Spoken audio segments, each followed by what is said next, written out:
प्रेरक और भावुकता से भरी जिंदगी जो हम सब के लिए प्रेरणा है। एक एसडीएम की कहानी। आज स्कूल में शहर की लेडी एसडीएम आने वाली थी। क्लास की सारी लड़कियां खुशी के मारे फूले नहीं समा रही थी। सबकी बातों में सिर्फ एक ही बात थी, एसडीएम। और हो भी क्यों ना, आखिर वो भी एक लड़की थी। पर एक और जब सब लड़कियां व्यस्त थी एसडीएम की चर्चाओं में, एक लड़की सीट की लास्ट बेंच पर बैठी पेन और उसके कैप से खेल रही थी। उसे कोई फर्क नहीं पड़ता था कौन आ रहा है और क्यों आ रहा है, वो अपने में मस्त थी। वो लड़की थी आरुषि। आरुषि पास के ही एक गांव के एक किसान की एकलौती बेटी थी। स्कूल और उसके घर का फासला लगभग 10 किलोमीटर का था, जिसे वो साइकिल से तय करती थी। स्कूल में बाकी की सहेलियां उससे इसलिए ज्यादा नहीं जुड़कर रहती थी क्योंकि वो उनकी तरह रईस नहीं थी, लेकिन इसमें उसका क्या दोष था। खैर, उसकी जिंदगी सेट कर दी गई थी। इंटरमीडिएट के बाद उसे आगे नहीं पढ़ा सकते थे क्योंकि उसके पापा पैसा सिर्फ एक जगह लगा सकते थे, या शादी में और या तो आगे की पढ़ाई में। उसके परिवार में कोई भी मैट्रिक से ज्यादा पढ़ा नहीं था। बस यही रोड मैप उसके आंखों के सामने हमेशा घूमता रहता कि ये क्लास उसकी अंतिम क्लास है और इसके बाद उसकी शादी कर दी जाएगी। इसीलिए वो आगे सपने ही नहीं देखती थी और इसीलिए उस दिन एसडीएम के आने का उस पर कोई फर्क नहीं पड़ा। ठीक 12 बजे एसडीएम उनके स्कूल में आई।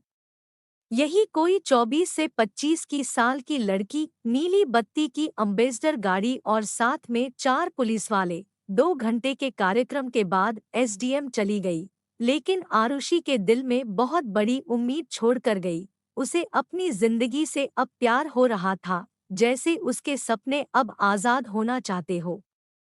उस रात आरुषि सो नहीं पाई। स्कूल में भी उसी उलझन में लगी रही, क्या करूं? वो अब उड़ना चाहती थी, फिर अचानक पापा की गरीबी उसके सपनों और मंजिलों के बीच में आकर खड़ी हो जाती। वो घर वापस गई और रात खाने के वक्त सब माँ और पापा को बता डाला। पापा ने उसे गले से लगा लिया। उनके पास छोटी सी जमीन का एक टुकड़ा था। कीमत यही 50,000 रुपए की होगी। आरुषि की शादी के लिए उसे डाल रखा था। पापा ने कहा कि मैं सिर्फ एक ही चीज पूरी कर सकता हूँ, तेरी शादी के लिए हो या तेरे सपने। आरुषि अपने सपनों पर दांव खेलने को तैयार हो गई। इंटरमीडिएट के बाद उसके बीए में दाखिला लिया क्योंकि ग्रेजुएशन में इसकी फीस सबसे सस्ती थी। पैसे का इंतजाम पापा ने किसी से मांग कर दिया। पर ये उसकी मंजिल नहीं थी, उसकी मंजिल तो कहीं और थी।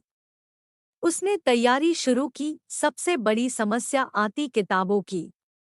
तो उसके लिए नुक्कड़ की एक पुरानी दुकान का सहारा लिया, जहां पुरानी किताबें बेची या खरीदी जाती थी। ये पुरानी किताबें उसे आधी कीमत में मिल जाती थी। वो एक किताब खरीदकर लाती और पढ़ने के बाद उसे बेचकर दूसरी किताब। कहते हैं न कि जब परिंदों के हौसलों में शिद्दत होती है तो आसमान भी अपना कद झुकाने लगता है। आरुषि की लगन को देखकर उस दुकान वाले अंकल ने उसे किताबें फ्री में देनी शुरू की, और कुछ किताबें तो खुद नई खरीद कर दे देते और कहते कि बिटिया जब बन जाना तो सूद समेत वापस कर देना, कुछ भी हो। आरुषि इस यकीन को नहीं तोड़ना चाहती थी। ग्रेजुएशन के 2 साल पूरे हो गए और उसकी तैयारी लगातार चलती रही। सब ठीक चल रहा था कि अचानक उसके माँ की तबीयत खराब हो गई। इलाज के लिए पैसे की जरूरत थी, लेकिन पहले से की घर कर्ज में डूब चुका था। अंत में पापा ने जमीन गिरवी रख दी और इसी बीच उसने ग्रेजुएशन के तीसरे वर्ष में दाखिला लिया। समस्याएं दामन नहीं छोड़ रही थी। आरुषि कब तक अपने हौसलों को मजबूत बनाने की कोशिश करती। आखिरकार एक दिन माँ से लिपटकर वो बहुत रोई और एक ही बात पूछी, माँ हमारे कभी अच्छे दिन नहीं आएंगे? माँ ने उसे साहस दिया और फिर से उसने कोशिश की। कहते हैं न कि योद्धा कभी पराजित नहीं होते, या तो विजय होते हैं और या तो वीरगति को प्राप्त होते हैं। 23 जून, हाँ ये वही दिन था जब आरुषि ने प्रारंभिक परीक्षा पास की थी। अब बारी मुख्य परीक्षा की थी। और आरुषि के हौसले अब 7वें आसमान को छू रहे थे। 3 वर्ष की लगातार कठिन परिश्रम का फल था कि आरुषि ने मुख्य परीक्षा भी पास कर ली। अब वो अपने सपने से सिर्फ एक कदम दूर खड़ी थी। पीछे मुड़कर देखती तो उसे सिर्फ 3 लोग ही नजर आते, माँ, पापा और दुकान वाले अंकल।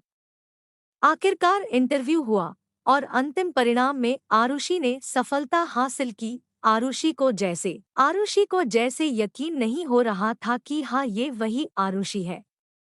माँ पापा तो अपने आंसुओं के सैलाब को रोक नहीं पा रहे थे। आरुषि अपने घर से तेजी से निकल गई। उन्हीं आंसुओं के साथ आखिर किसी और को भी तो उसे धन्यवाद देना था। सीधे जाकर दुकान वाले अंकल के पास रुकी। अंकल ने उसे गले से लगा लिया और खुद भी छलक गए। असल में ये जीत सिर्फ आरुषि की जीत नहीं थी। इस जीत में शामिल थी माँ की ममता, पिता के हौसले और दुकान वाले अंकल का यकीन।